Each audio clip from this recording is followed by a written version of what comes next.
Hello you action figure enthusiasts out there, JC here with another T&I toy review. And today's review is in association with MarvelousNews.com, your #1 news source for everything Marvel. And for today's review, I'm going to be taking a look at the brand new Marvel Legends 6-inch Avengers Infinity War MCU 2-pack from Hasbro. Now this set, which is being released as a Target store exclusive, features updated versions of the Iron Man Mark 50 and Iron Spider figures. It comes packaged in a similar style that we've seen with the other MCU sets. You've got the Legend Series logo up at the top, you've got the figures clearly displayed. Down below you've got the Infinity War logo and the names of the characters. On one side, you've got some artwork for the Iron Spider-Man, and the other side, you've got some artwork for Iron Man. And then on the back of the packaging, you've got a look at the movie poster from Infinity War. And then you have brief bios for both characters in multiple languages. So here's a look at the Iron Man bio, and then the Iron Spider. All right. Let's get this open and take a look at what's inside. Okay, so here's a look at the figures outside the packaging along with their other contents. Okay, now before we take a closer look at all the accessories in this set, which is really kind of the star or main reason why you'd want to get this set, let's take a closer look at the actual figures themselves. Now these figures are pretty much the same Iron Man Mark 50 and Iron Spider figures that we got before from Hasbro. So you do have some different paint applications with the Iron Man figure, some darker colors. The Spider-Man figure has the added wrist bracelets, which does make it a little more movie accurate. But otherwise, you know, figure-wise, these two are pretty much the same thing that we got previously. Okay, so here's a comparison of the two Iron Man figures. So this is the original one that does have brighter colors, and then you've got the new one here. And again, these two figures are exactly the same. The only difference is the paint applications. Now, I will say I like the brighter colors on the older figure better. However, I would say the darker colors are more movie accurate, I believe. And just like with the previous figure, you do have some of that marbleization effect going on his chest there, but otherwise you've got a pretty solid job. One thing I do want to note on my figure, and this is probably just with my figure, but I have these strange black dots here on the left leg, so I'm not sure why that is, but hopefully that won't be something you'll see on your own figure. And you do have an added hole on the back of this new figure that wasn't on the original one, and that's for the back piece, which I'll show you in a minute. But again, the actual figures themselves are exactly the same. And then here's a comparison of the two Spider-Man figures. So this is the new one in the box set, and this is the original one. You can see paint applications are almost identical. I would say maybe the red's a little bit brighter on the new figure, but for the most part, the paint applications are identical, other than the added back piece that you get so that you can add the mechanical arms. You've got the wrist bracelets that have been added to the figure, again, making it more movie accurate with the metallic gold and everything, and I do think looks pretty good. Now for the accessories, with the Spider-Man figure, finally we get the mechanical arms. You get 4 separate arm pieces with the figure, and all 4 arms are about the same size. At first I thought maybe 2 are bigger than the others, but they're not. They're all about the same size. Now they're made with a fairly soft plastic, so if you wanted to try and stand the figure on the mechanical arms, I don't think it's going to work too well. You know, especially towards the tip, it gets very rubbery, so again, I don't really think it's going to hold the weight of the figure. But you do get multiple points of articulation with each arm. You get a hinge joint here, you get a hinge joint here, and then you get a hinge joint back here where it plugs into the figure's back. And so you can kind of fold it or kind of do it back, you know, however you want. And then you also get rotating joints there as well. So you get a, you know, decent amount of movement with each arm, which is nice.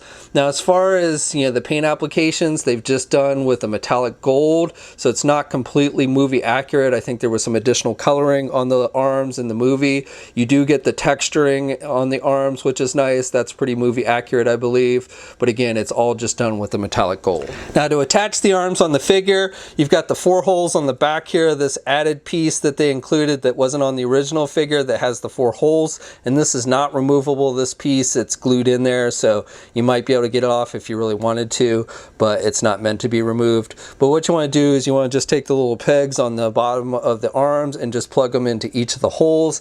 And it doesn't really matter which arm you plug into which hole, since the legs are the same height. And once you do that, then you can basically pose it however you want. And they go in pretty easily. They might, those little hinge joints, pegs might move around a little bit on you when you're trying to push them in. But for the most part, I haven't had any difficulty removing or attaching the arms to the back of the figure. And here's a look at the figure with all 4 arms attached. And again, you can kind of move the arms around and pose them in different positions. And if you're wondering, the arms measure fully extended right around 6.5 inches long. And then finally, with the Spider-Man figure, you get an alternate unmasked Tom Holland head, and this is a new sculpt. It's not the same Tom Holland head that we got in the Homecoming 2-pack with the Iron Man figure. You've got a different hairstyle, and I actually think this looks more like Tom Holland than the original one that they did. And here's a comparison. It's also a little bit smaller. I always thought that the original unmasked head they did for Spider-Man was a little too big. So this one, it's more movie accurate to Infinity War. He's got the big cowlick there with the hair. And again, I think the likeness is more in keeping with the actual actor with this one. Now, switching out the heads should be pretty easy. However, with my figure, I have had some difficulty. So every time I've popped the head off, the entire peg comes out. It's not supposed to. And you can see the plastic has gotten a little broken there. So hopefully that is just something with mine. I'm gonna have to get a pair of pliers and pull this out and then stick the peg back in there and then put the alternate head on. Again, you can see the plastic is a little bit cracked on mine, and hopefully that's not going to be a problem with your own figure. Okay, and here's a look at the unmasked head on the figure. And again, I think it's a smaller size, so it actually fits much better, looks a lot better on the figure than the previous one that they did. And the hairstyle, again, is more accurate to how it looked in Infinity War. In case you were wondering, the new unmasked head also fits on other Spider-Man movie figures that Hasbro's done, including the most recent Spider-Man Far From Home figure. Okay, now moving on to the Iron Man figure and its accessories. So first thing, the most basic, you get 2 different pairs of hands with the figure. You get a pair of closed fists, and then you get a pair of open hands that have the holes in them so you can plug in those Repulsor blast effects, and I'll show you that in just a second. Next up, we have those standard Repulsor blast effects that we always get with the Iron Man figures, and these are done with the blue semi-translucent plastic. It's a soft rubber, so you can see they're not completely straight out of the packaging, and you've got the little pegs here that just plug into the hands or the feet. So as long as you have the open hands on the figure, you can just plug these repulsor effects into the hands. You've got the holes there again, and you just plug those little pegs in. And you can also, when he's flying, you can make it look like he's using them to essentially keep his balance. And then you can also take these if you want, and you can plug them into the peg holes on the bottom of the feet and use them as jet blast effects. Next up, we get the shield that you see Iron Man create when he's fighting Thanos, his Nano Shield, and this is done with the same kind of dark red and the metallic gold like the rest of the figure. And on the back side, you've got this big clip here. So the best way to, I would say, first of all, the shield is a little bit short. It probably should be longer. It should go all the way to the ground as I remember it. But the best way, if you want to have it be movie accurate, is put one of the closed fists on the figure and just put the clamp around the closed fist so he's holding it straight ahead. You can clamp it onto his arm, but kind of like with the Captain America shield, but that's not really how he used it in the movie. Iron Man may have used the shield in the Battle of New York City as well. I can't remember 100%, but again, I would say that the shield should be a little bit longer. Next up, the figure includes 2 arm cannons, and these are probably shorter than how they appeared in the movie, but you've got the same kind of metallic red that is on the rest of the figure in the gold. And with these, it's kind of different how we've seen them with other Iron Man figures. You can see it's an open hole there.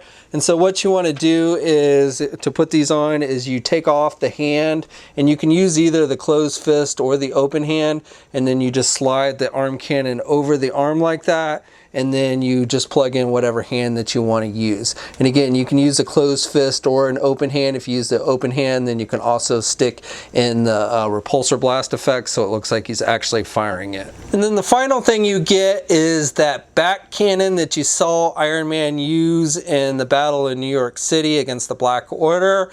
And I think Hasbro, you know, this is probably the coolest accessory. It's not really something I would have expected Hasbro to try and do, and I think they actually did a pretty good job with it. So in the movie, you know, these cannons just kind of hover in the air. So what they've done is they've taken this clear plastic piece that will plug into the back of the figure, and I'll show you that in a second, and then they've just attached these cannons. So you've got on the outer, you've got the two smaller ones, and then the ones more towards the middle are bigger and have two pegs. So you have to put the big ones here and here, and then the smaller ones here, because they have different shape pegs. And then, like I said, what you want to do is this figure does have a hole in its back, and you just plug this piece in so it looks like those are hovering there in the air, and then he can fire the cannons at the Black Order. Now real quick, these figures are the same size as the previous ones Hasbro did, since it is the same figures, but I'll give you the measurements anyway. Iron Man comes in at about 6.5 inches tall. Spider-Man is shorter, and he comes in right about 6 inches tall. I'm not going to bother going over articulation with these figures, since both are the exact same figures we got previously, and you should know what to pretty much expect in regards to that. Okay, so that's my review. So overall, I would say this is kind of a bittersweet set. I think the set is definitely better than the original versions with all the added accessories. I do have, you know, some paint blemishes on my Iron Man figure, and I had the cracked plastic on the neck of my Spider-Man figure. Hopefully that is something just unique to mine and you don't have to worry about it, though I would recommend caution when you're popping the head off on the Spider-Man figure. But the accessories definitely make this set. It would have been nice if we'd gotten all these accessories with the original figures. I understand why Hasbro wasn't able to include those, because they were going by early concept art, but still it would have been nice if, you know, we'd gotten these the first time around. But I do think, you know, even if you have the first two figures, I think the set's worth getting just for all the additional accessories that are included with it. Now this set is being sold as a Target store exclusive and has started to hit shelves now. We'll have a full image gallery up at marvelousnews.com. There'll be a link in the video description below. As always, leave a comment, let me know what you think. If you're so inclined, like the video, subscribe to the channel, and hit the bell notification so you're alerted every time I upload a new video. And you can also follow me on my Facebook, Twitter, and Instagram accounts. I have links to all those in the video description as well. And until next time, guys, I'll catch you later.